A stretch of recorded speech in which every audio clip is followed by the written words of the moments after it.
What's up, y'all? This is your boy Preston coming to you today. You might hear my voice, you know, it's a little distorted. Your boy got a cold, ain't no big deal, you know what I'm saying? I'll get over it. It happens, it's not COVID. Got my test back, came back negative. So no worries with that. If you got COVID, or if you know somebody with COVID, stay away from them. If you have COVID yourself, then make sure you are not out and about around anybody. Take care of yourself because you don't want to spread it. Shit crazy out here. So now that we got that out the way, I just want to talk to you guys for a minute and give a little 30-day review of my car. And now I've had it a little bit over 30 days. You know, do I still love it the same as the day I bought it? And the answer is yes. I actually like this car more than the day I bought it because now the engine's broken, so I can play with it, as you've seen in my videos. And then two, I went from a truck to this car, so I'm now back in the car game. I now get to play with the whip, customize, do some things with it. You're gonna see videos dropping, you know, over the next couple weeks where I'm doing things to the car, slowly but surely changing it up. I do still enjoy my car. 30 days into it, I am happy that I bought it. I made a video earlier when I bought this about how the gas mileage was amazing. Man, listen, I lied to y'all. Man, riding around the city, I get 9 miles per gallon in this motherfucker. Y'all didn't hear me, 9 miles per gallon. But I do got my custom settings on the setting to allow me to have fun and play with this beast. So that's probably aiding to my 9 miles per gallon that I'm experiencing in the city. But on the highway, like right now I'm on the highway and I'm getting 15 miles per gallon.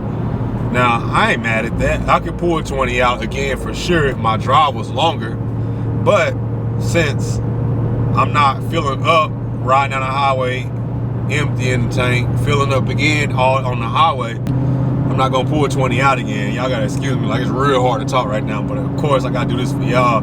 So again, with that being said, you know, I also really enjoy the curb appeal with this car.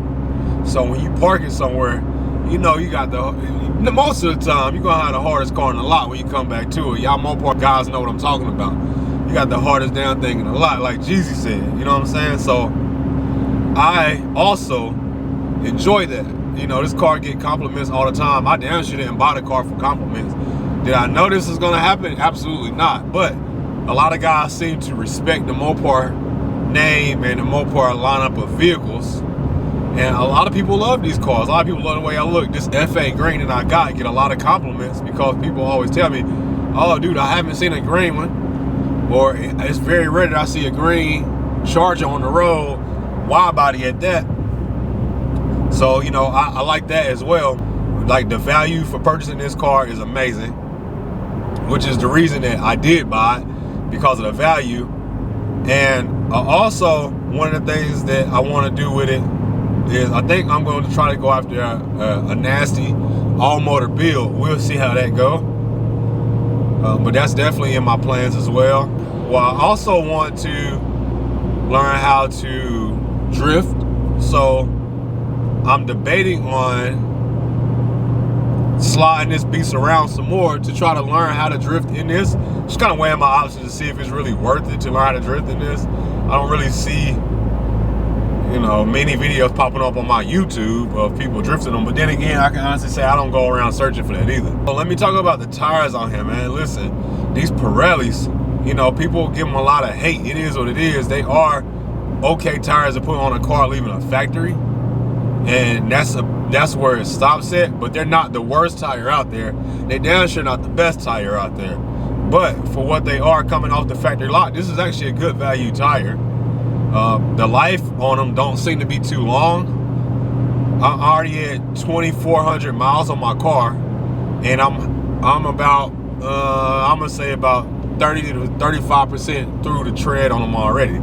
Now I have been sliding too. Let's take that into consideration. I would think that the tires will last a little bit longer than this. I can't see these tires making it past the first oil change, 6,000 miles, and I don't know if that's good or bad, but you know, it is what it is.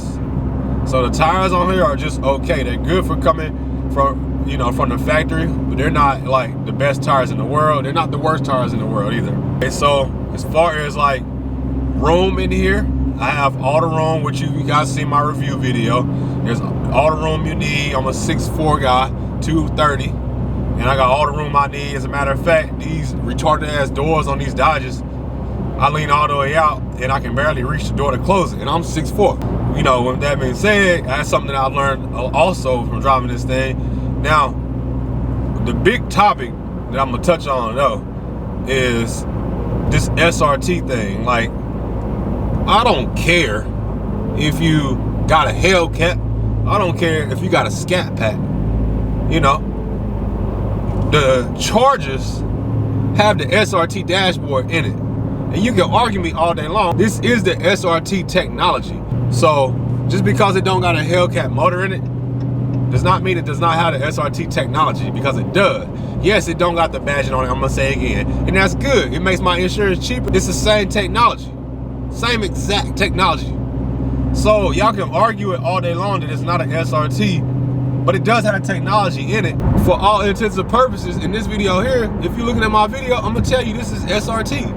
Because it got the technology in it. Maybe back in the day, that was something that you could argue about and it'd be valid. But like today, it's really not a valid. It's not a valid argument. It's not an RT because I got the SRT dashboard. I honestly am happy that I chose to go with a Scatpack.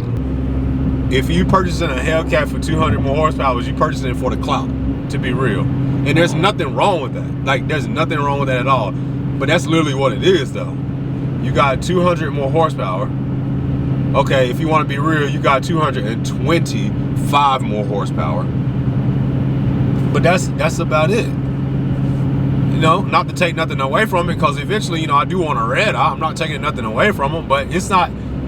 Stop down talking people with Scatpacks. Scatpacks, stop hating on Hellcats. Bro, it's all part of the Mopar family, to be real with you. And at the end of the day, like, if you're a real car dude, you're not hating on anybody's car anyways, because you got your own stuff to worry about. I did race a GT. I raced the Mustang GT. That video is coming. And I must say, the GT engine was built that I raced. But man, y'all got to see this, because this car performed. To be an all-stock car, this car performed. Pound for pound, you got to watch this video to see what I'm talking about. Pros, the car is absolutely fun. I wouldn't take it back to save my life. The car has so much potential with the platform. You get good gas mileage for what it is to be a 500 horsepower car, 485 if you want to be a numbers guy. You got good gas mileage.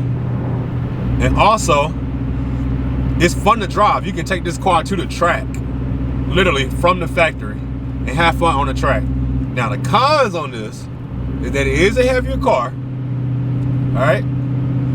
Also, the tires coming from the factory are super cheap. And I mean, to be honest with you, let's be real. There's nothing popping about this interior. Like, let's just be real about it, Dodge. But if those are not big enough cons, pros and cons for you, or those are not big enough cons for you, then this is the perfect vehicle. And for the majority of people, it won't be. Which is why I bought one, and which is why a lot of people looking to buy one. And then they offer, the biggest pro is that $4,800 for the Scatpack, $7,000 and something for the Hellcat. Come on, man, y'all not hearing me out here. So look, this is my 30-day review of the vehicle and why I still love my Scatpack to this day. So I appreciate y'all for listening. All positivity here. Look at my comments. All positivity here. I'm gonna embrace everybody that come to my page. You want to hear something positive? I'm gonna give you positive. I'm not gonna give you anything negative. And as far as, you know, inspiration, because if I can do it, y'all can do it, man. Simple as that. One quote that I learned growing up is, "If not you, then who?" Remember that. As you out there hustling, man, it ain't meant for one person. Like, you got your piece of the pie somewhere out there in the world, man. Go and get it. End of the day, go and get it. Hit that down button below. You feel me? Because I'm gonna give y'all some TED Talks like we doing right now, but then also I'm gonna give you some whippery also, as you seen in my last video. So I hope you guys enjoy the page, and I appreciate each and every single one of y'all. New subscribers, thank you for coming to the page. Man, your boy just be on here just trying to be as real as possible. Hit that subscribe button. I appreciate everybody. Your boy out. Holla.